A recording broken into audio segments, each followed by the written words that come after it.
Hi guys, my name is Alan Moya and I'm currently a student at the University of Texas at El Paso. And today I just wanted to take a moment to show you guys the ins and outs of the Career Success Center within Cengage, right? So I'm gonna just share my screen here really quick. I'm already logged into my account. And in order to access the Career Center, on the left here, you will click Career Success Tips. And once you click it, it will redirect you to a new page. And what's cool about it is that it shows you tutorials, but it also shows you the ins and outs of a career that you want to pursue. Like, for example, it shows you, career planning tutorials. It shows you networking tutorials, and basically anything that might be helpful regarding your career. And then another cool feature is, for example, let's say a student is majoring in accounting.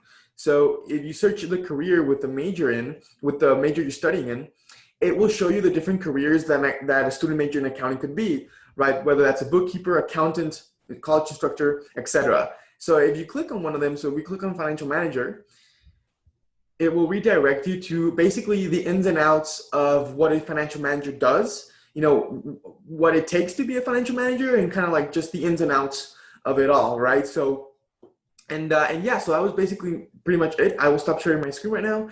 And yeah, hope this helps. And thanks, guys.